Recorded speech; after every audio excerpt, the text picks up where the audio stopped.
রূপান্তরের সত্যের আজকের এই পর্বে সবাইকে স্বাগতম। প্রিয় বন্ধুরা, প্রীতি, সালাম এবং শুভেচ্ছা নেবেন। গতকাল আমি ভারতীয় হাইকমিশন নিয়ে কিছু কথা বলেছিলাম যে ভারতীয় হাইকমিশনের স্টাফদের ফ্যামিলি মেম্বারদের কেন দ্রুত ভারতে ফিরিয়ে নেওয়া হলো। এই বিষয়ে আমার আরো কিছু ইনফরমেশন আছে। আরো বলেছিলাম মিয়ানমার বাংলাদেশ সীমান্তে যে উত্তেজনা বিরাজ করছে সেটি নিয়েও কিছু আপডেট রয়েছে।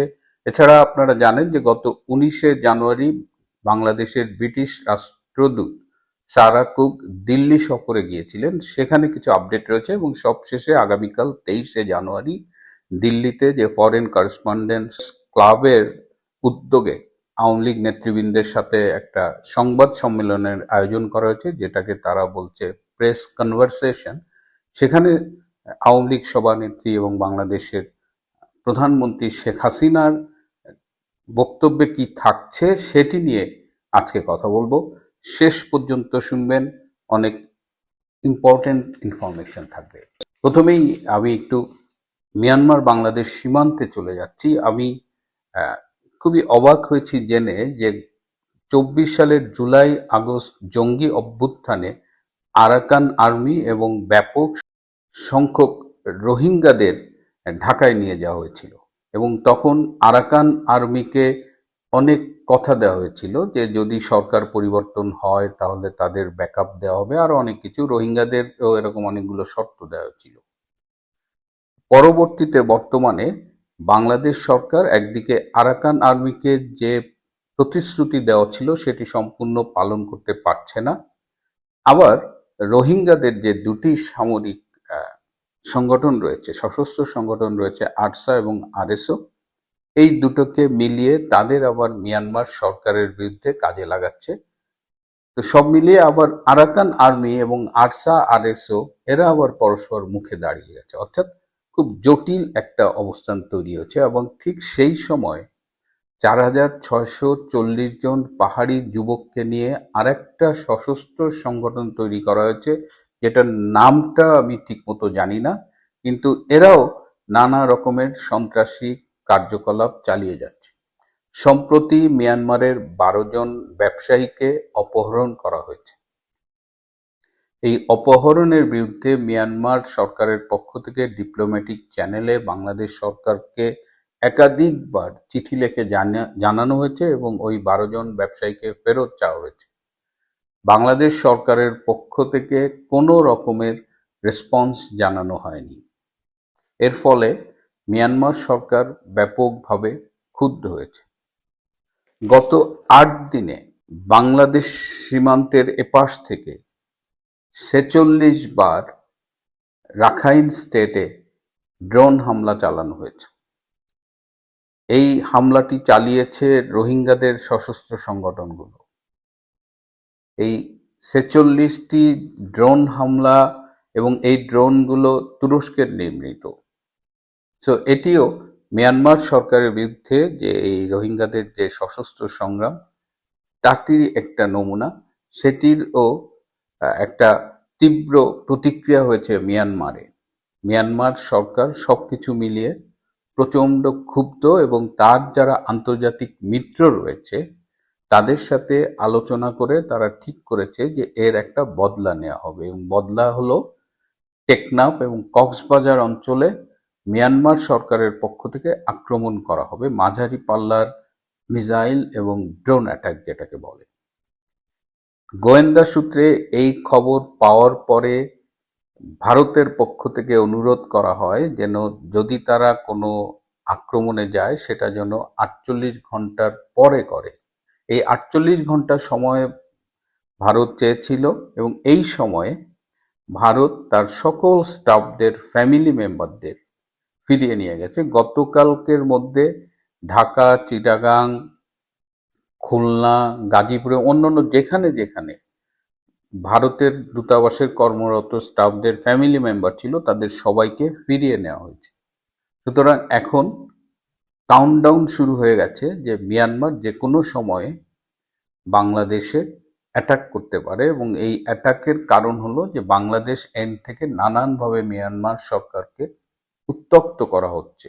ড্রোন হামলা করে, রোহিঙ্গা এবং আরাকান আর্মিদের দিয়ে রাখাইন স্টেটে যুদ্ধ করে, আবার এদিকে আরাকান আর্মি এবং রোহিঙ্গারা মুখোমুখি দাঁড়িয়েছে, এবং এই যে আরাকান আর্মিদের ব্যাক দেওয়া, এখন আরএসও এবং আরসাকে ব্যাক দেওয়া, এর সাথে কিন্তু বাংলাদেশের ডিজিএফআই সম্পৃক্ত আছে বলে অভিযোগ রয়েছে।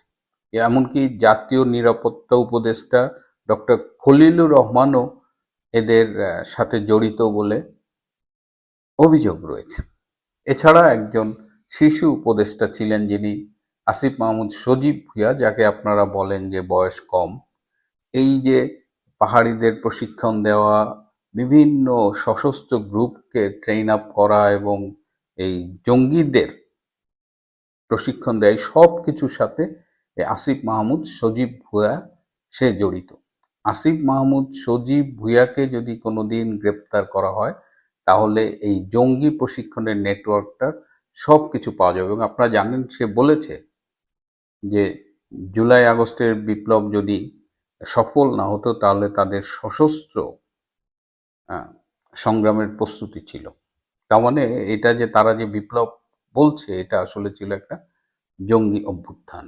বাংলাদেশ মিয়ানমার সীমান্তে যখন টান টান উত্তেজনা, তখন আমরা হঠাৎ দেখলাম যে বাংলাদেশের ব্রিটিশ রাষ্ট্রদূত সারা কুক, যিনি পশ্চিমা বিশ্বের যত রাষ্ট্রদূত আছে বাংলাদেশে তাদের মধ্যে সবচেয়ে সিনিয়র, এবং যিনি রাষ্ট্রদূত হবার আগেও 2012 থেকে 2016 সাল পর্যন্ত ব্রিটিশ দাতা সংস্থা ডিএফআই এর প্রধান হিসেবে বাংলাদেশে কাজ করেছেন। এবং তিনি এই হঠাৎ করে কেন দিল্লি গেলেন, এটি নিয়ে অনেক কানাঘুষা ছিল, কিন্তু পরে যেটা জানা গেল যে তিনি আসলে ভারতীয় পররাষ্ট্র মন্ত্রণালয়ের কর্মকর্তাদের সাথে কথা বলে জানতে চেয়েছিলেন যে বাংলাদেশে যে 12ই ফেব্রুয়ারি একটা নির্বাচন হওয়ার কথা, সেই প্রহসনের নির্বাচনের ব্যাপারে ভারতীয় সরকারের দৃষ্টিভঙ্গি জানার জন্য তিনি চেষ্টা করেছিলেন। কিন্তু ভারতের পররাষ্ট্র মন্ত্রণালয় থেকে সারা কুকের এই আবেদনকে প্রত্যাখ্যান করা হয়। পররাষ্ট্র মন্ত্রণালয়ের পক্ষ থেকে সারা কুকের সাথে কেউ দেখা করতে রাজি হননি। Nobody gave her an appointment. 2014 সালে মার্কিন রাষ্ট্রদূত ছিলেন ঢাকায় ড্যান মোজেনা গিয়েছিলেন ভারতে, এবং তখনও নির্বাচনের আগে ভারতের এই পররাষ্ট্র মন্ত্রণালয়ের কর্মকর্তাদের সাথে তিনি কথা বলতে চেয়েছিলেন, এবং তখন তিনি জয়েন্ট সেক্রেটারি পদমর্যাদার একজন, যিনি বাংলাদেশ এবং মিয়ানমার ডেস্ক দেখতেন, তার সাথে মিটিং করেছিলেন। কিন্তু এবার সারা কুকের সাথে কেউ দেখা করেনি। সারা কুক একটা রাউন্ড টেবিল বৈঠকের নামে দুইজন প্রাক্তন ভারতীয় কূটনীতিক, একজন একাডেমিক এবং একজন সাংবাদিকের সাথে দেখা করেছেন, এবং সারা কুক বলেছেন যে বাংলাদেশে বর্তমানে আইন শৃঙ্খলা পরিস্থিতি খুবই ভালো, very good law and order situation, এবং তিনি বলেছেন 12ই ফেব্রুয়ারি একটা গণতান্ত্রিক নির্বাচন অনুষ্ঠিত হবে। তিনি ইনক্লুসিভ নিয়ে কোনো কথা বলেননি, কিন্তু তিনি এই কথা বলার সাথে সাথেই ভারতীয় পক্ষ থেকে কিন্তু প্রতিবাদ হয়েছে।